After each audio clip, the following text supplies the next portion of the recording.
معین شخص ہوگا دجال. یہ معین شخص جو دجال ہوگا اس کے بارے میں بھی ایک تو بالکل متفق علیہ چیزیں ہیں. نمبر ایک کہ وہ شخص ہے، قطعی ہے، یقینی ہے، اس کا حلیہ بھی حضور صلی اللہ علیہ وسلم نے احادیث کے اندر بیان کیا ہے. دوسری بات یہ کہ اس کے ہاتھ میں قوانین قدرت، گویا کہ تسخیر کائنات، گویا کہ نقطہ عروج کو پہنچ چکی ہے. تمام اختیارات الہی تقریباً اس کے ہاتھ میں آ چکے ہوں. جو بڑے سے بڑے معجزے اللہ تعالیٰ نے نبیوں کو دیے ہیں وہ معجزے کر کے دکھائے گا. وہ مردہ کو زندہ کرے گا، مردہ لوگوں کی افواہوں کو لے کر آئے گا، ان کی روحوں کو، اگرچہ جھوٹی روحیں ہوں گی، وہ شیاطین جن ہوں گے جو ان کا بھیس بدل کر آئیں گے، لیکن یہ کہ وہ لوگوں سے کلام کریں گے. یہ اسپرچولیزم جو اپنی انتہا کو پہنچا ہوا ہے یورپ میں اور مغرب میں، یہ در حقیقت اسی کا ایک مظہر. وہ کھلے بیابان کو کہے گا جہاں بالکل ٹکیل جو ہے وہ صحرا تھا، وہ لوگ گلزار کر دے گا جب چاہے گا، جب چاہے گا، جہاں چاہے گا بارش برسائے گا. فاصلہ اس کے لیے بے معنی ہوگا. اس کی سواری وہ ہوگی کہ جس کے دونوں کانوں کے درمیان فاصلہ 80 ہاتھ کا ہوگا. یہ سارے جو آج آپ کی اس ٹیکنالوجی کی جو انتہا جا رہی ہے اور جدھر جا رہی ہے، اس کو اچھی طرح سمجھ لیجیے.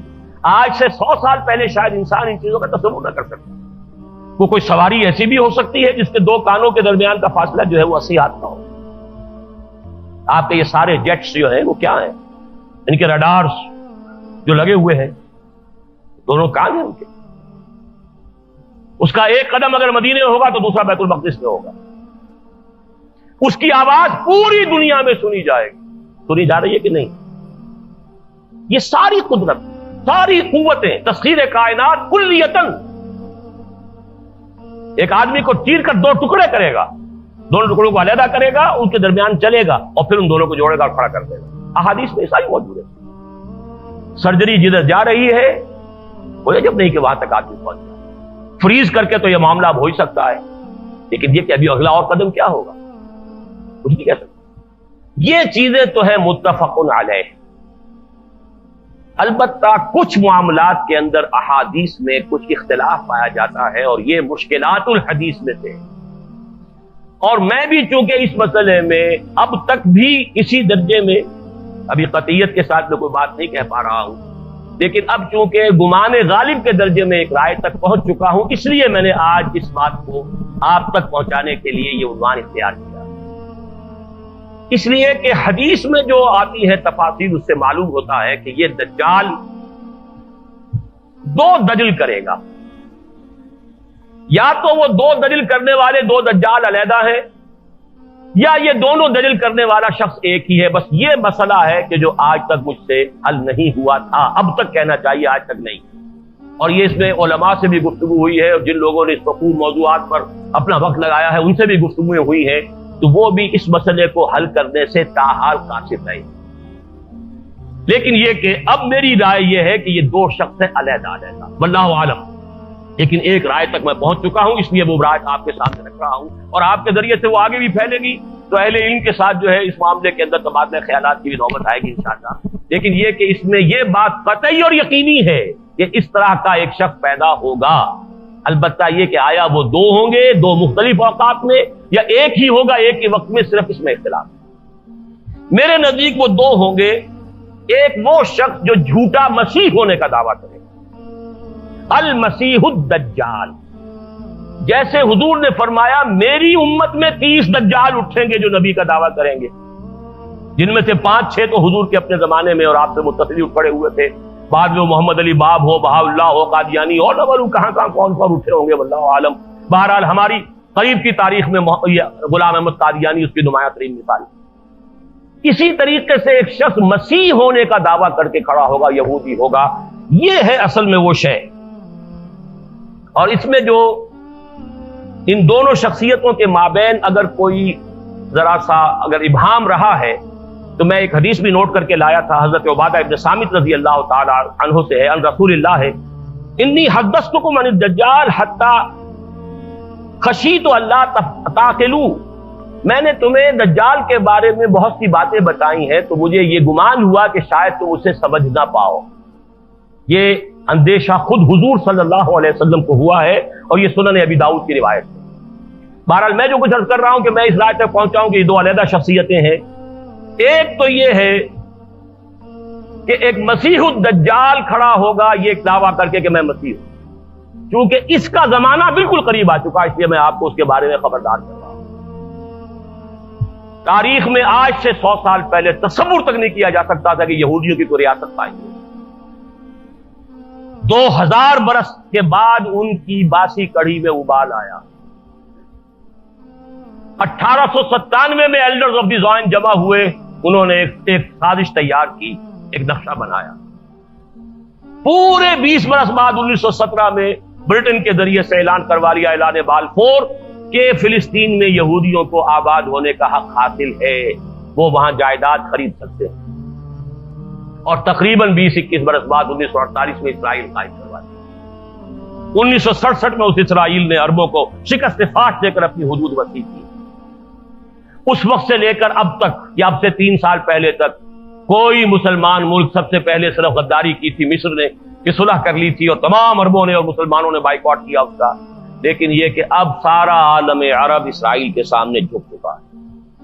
گلف وار کے بعد اب کسی عرب ملک میں کہیں ریزسٹنس کی کوئی صلاحیت اور طاقت موجود نہیں. کیوں لگا ہوا ہے اس کو تسلیم کرنے کے لیے, اور وہ خود اب اسرائیل کو تسلیم بھی کر رہے ہیں اور عملاً تو کر چکے. اس کے ساتھ تعاون شروع ہو رہا ہے, اس کے ساتھ ٹریڈ شروع ہو رہی ہے, اس کے ساتھ سارے تعلقات شروع ہو رہے ہیں. رفتہ رفتہ وہ معاملہ آ گیا کہ عالم عرب اس کے قبضے میں آ چکا ہے. یہ بات میں تفصیل سے بیان کر چکا ہوں اپنی تقریر میں جو پچھلے جمعے کو میں نے کی ہے, جو ہمارا سالانہ اجتماع تھا لاہور میں. اب یہودیوں کے اندر ایک اختلاف رائے ہے, اس کو اچھی طرح سمجھیے تاکہ آپ جو حالات جدھر دنیا جا رہی ہے اس کو سمجھ لیں. یہودیوں میں جو سیکولر ایلیمنٹ ہے زائنسٹ, اور ان کا اعلی کار امریکہ, ان کے سامنے سکیم یہ ہے کہ اب اسرائیل جو ہے اپنی حدیں تو سکیڑ لے, چھوٹا ملک بن جائے, لیکن تمام عرب ممالک اور اسرائیل کو ایک اقتصادی رشتے کے اندر منسلک کر دیا جائے. صحیح اس علاقے کی ایک کامن مارکیٹ بن جائے. نتیجہ کیا نکلے گا؟ تیل عربوں کا, مزدور عرب, سرمایہ عربوں کا, ٹیکنالوجی ہماری, مینجمنٹ ہماری, ایڈمنسٹریشن ہماری. لہذا ملائی خود کھائیں گے, کریم خود کھائیں گے, اور چھاچھ لسی ان کو بھی دیتے رہیں گے. ایک بڑی اسرائیلی ریاست قائم کرنے کا فائدہ کیا ہوگا؟ جسے آپ کہتے ہیں بھائی تم نے آم کھانے کے پیڑ گننے ہیں. اگر تم اسرائیلی ریاست بڑی بناؤ گے تو عرب ریزنٹ کریں گے, عربوں میں رد عمل ہوگا, پوری دنیا کا مسلمان بھی چیخے گا, عرب بھی بغاوت کریں گے, وہ بھی تمہیں ماریں گے, تم انہیں مارو گے تو تمہیں بھی تو ماریں گے نا. انتفاضہ ہوا یا کچھ ہوا یا پی ایل او نے کیا تو یہ اسرائیلی بھی مرے کہ نہیں مرے؟ جہاں فلسطینی مرے وہاں وہ بھی مرے. تو کیا فائدہ مرنے سے؟ جو گڑ دے کر مارا جا سکتا اسے خامخواہ زہر دینا. ایک اکنامک بلاک بناؤ, تیل ہے, اور یہ عرب ان پڑھ بدو یہ سارے کے سارے ہمارے مزدور ہوں گے, لیبر ہے چیز. پھر یہ کہ سرمایہ ہے ان کے پاس, ہمارے پاس نو ہاؤ ہے, ٹیکنالوجی ہے, مینجمنٹ ہے. مینجمنٹ سائنس تو اس وقت دنیا کی سب سے اونچی چوٹی پر پہنچ گئی. ایم بی اے کرنا تو گویا کہ اس وقت ہمارے نوجوانوں کی یوں سمجھیے کہ ایک وہ بڑا خواب ہوتا ہے. ایم بی اے امریکہ سے کرا ہے تو بس سمجھیے کہ وہ تو عرش کے اوپر پہنچ گیا. تو وہ سارا معاملہ ہمارے پاس ہے, تو ہم ملائی کھائیں گے, ان کو لسی دیتے رہیں گے. آخر گھوڑے کو تانگے میں جوتنے کے لیے کچھ نہ کچھ تو رات کو اس کو دینا ہوگا نا, تبھی تو اگلے روز اسے تانگے میں جوتیں گے. لیکن جو کٹر یہودی ہے وہ کہتا ہے nothing doing, we have to establish our greater Israel. یہ کانفلکٹ ہے جو اس وقت یہودیوں کے مابین. فنڈامنٹلسٹ یہودی جس کی ایک شکل اپنے ذہن میں رکھی ہے وہ گولڈسٹین, جس نے مسجد خلیل میں داخل ہو کر جو ہے وہ کتنے مسلمانوں کو صبح کے وقت جو ہے فجر کی نماز کے وقت ہلاک کیا, شہید کیا. داڑھی اس کی آپ کے ذہن میں ہے, نہایت خوبصورت افغان مجاہد معلوم ہوتا ہے. یہ ہے یہودی فنڈامنٹلسٹ. اور یہ لوگ جو ہیں یہ کہتے ہیں نتھنگ ڈوئنگ. یہ ٹسل ان میں ابھی ہونی ہے, چلنی ہے. یہ تصادم ان کے اپنے اندر ہوگا. میں جب گیا تھا جنوری فروری میں اس سال امریکہ، تو ایک بہت بڑا ڈیمانسٹریشن ان کٹر یہودیوں کا نیو یارک میں ہوا تھا اسرائیل کے خلاف، کہ وہاں کہیں کوئی نئی سیٹلمنٹ تھی، کوئی سڑک نکالی جانی تھی، وہاں ایک پرانا قبرستان تھا یہودیوں کا، اس کو وہ منہدم کر رہے تھے. تو اس کے خلاف بڑا زبردست وہ جو وہاں کے مذہبی یہودی ہیں، لمبی لمبی داڑھیوں والے اور لمبی لمبی زلفوں والے، ان کا ایک بہت بڑا جلوس نکلا تھا اور بہت بڑا ڈیمانسٹریشن تھا اسرائیل کے خلاف. تو یہ کانفلکٹ ہے، لیکن ایک چیز ان کے مابین متفق علیہ ہے، مسجد اقصی کو گرانا اور تھرڈ ٹیمپل اپنا بلڈ کرنا. یہ وہ کام ہے کہ جو اب مہینوں شاید یا ہفتوں کے اندر ہی ہو جائے، اس میں اب دیر نہیں. اسی لیے ساری پیس نیگوسیشن تو یروشلم کو علیحدہ رکھا، اور یروشلم کے اندر سے اب مسلمانوں کا بھی علاقہ رفتہ رفتہ ختم کیا جا رہا ہے، بلڈوز کیا جا رہا ہے. عیسائیوں کی تعداد بھی رفتہ رفتہ کم ہو رہی ہے. اور اب وہاں آپ نے سن لیا ہوگا کہ امریکن ایمبیسی جو ہے وہ شفٹ ہونے کا فیصلہ ہو چکا ہے. ریزنٹمنٹ کہیں اور ہو رہی ہے، ہمارے ہاں کوئی کسی کو ہوش ہی نہیں اس بات کی. ہمارے ہاں تو اپنی سیاست جو ہے اور اپنی سیٹیں اور اپنا وہ اس کے علاوہ کسی کو کوئی فکر ہی نہیں ہے کیا ہو رہا ہے. ہندوستان میں ڈیمانسٹریشن ہو رہے ہیں، پیپسی کولا گو بیک. ہم کہتے ہیں کم کم، ملٹی نیشنلز کم، آؤ ہمارے ہاں، ہم تو بھوکے پڑے ہوئے، ڈالر آئے یہاں پر اور ہمارے لیے کو بندوبست کرے. ان میں یہ شعور ہے کہ تو آئے تو ڈالر، جب تو آئے گا تو کیا کیا فساد لے کر آئے گا. ہندوؤں میں یہ موجود ہے احساس، ہمارے اندر. آج تک کبھی کوئی ڈیمانسٹریشن نہیں ہوا اس ملک کے اندر. یہ ملٹی نیشنلز جو آ رہی ہیں، یہ کتنی بڑی قیامت ہمارے لیے اور کتنی بڑی خباثت ہے کہ جو آ رہی ہے. ہم سمجھتے ہیں وہ ڈالر لے آئیں گے، ہماری جو ہے اکنامک حالت اچھی ہو جائے. بہرحال یہ ہے اصل میں کہ جو اس ملحمۃ العظمیٰ کا اور کتاب الملاحم کے اندر جو خبریں ہیں، جب یہ مسجد گرائی جائے گی. میں نے کل ہی پرسوں ہی پڑھا ایک کتاب کے اندر، 1970 میں کتاب چھپی ہے، ایک عیسائی پادری کی لکھی ہوئی امریکہ میں. اس نے بن گوریون کا حوالہ دیا ہے، جو غالباً پہلا وزیر اعظم تھا اسرائیل کا. اس نے کہا، اس سے پوچھا گیا کہ آپ یہ ٹیمپل بلڈ کریں گے؟ بالکل کریں گے، وطن ضرور کریں گے. پوچھنے والے نے پوچھا بھی مسجد اقصی کا کیا ہوگا، ڈوم آف دی راک کا کیا ہوگا؟ Any earthquake can come at any time. کسی وقت کوئی زلزلہ آ سکتا ہے، گر جائے گی. کسی وقت کوئی جنونی اندر جائے گا، کوئی بہت بڑا بم جو ہے پاورفل بلاسٹ ہوگا. کہتے ہیں کوئی جنونی آ گیا تھا، جیسے وہ جنونی گولڈ اسٹائن تھا، وہ آیا تھا، وہ مار گیا، ہم کیا کریں؟ جیسے مسلمان جنونی ہے، ہمارے یہاں بھی جنونی ہے. جیسے یہودی، جیسے عیسائی جنونی ہے، ہمارے یہاں بھی جنونی ہے. عیسائی جنونی نے آ کر اڑایا کہ نہیں اوکلاہوما کی بلڈنگ، فیڈرل بلڈنگ، 200 آدمی مارے کہ نہیں مارے. اور پہلے یہ خیال ہو گیا تھا کہ شاید یہ کسی مسلمان کا کیا ہوا، تو اللہ کا شکر ہے کہ جلدی شخص پکڑا گیا اور معلوم ہوا کہ عیسائی ہے، ورنہ امریکہ کے مسلمانوں کے اوپر قیامت آ جاتی ہے. بہرحال یہ حالات کا جو ہے اس کو سمجھ لیجئے کہ یہ یہاں سے شروع ہوگا، اور اس کے بعد وہ ملحمۃ العظمیٰ، اور اس میں جو جنگیں ہونی ہیں پہلے عیسائیوں اور مسلمانوں کے درمیان. اور پھر ایک وقت ہوگا کہ جب کہ ایک شخص کھڑا ہو جائے گا یہود میں سے، مسیح ہونے کا دعویٰ کر کے، میں مسیح ہوں اور میں اب قائم کروں گا گریٹر اسرائیل.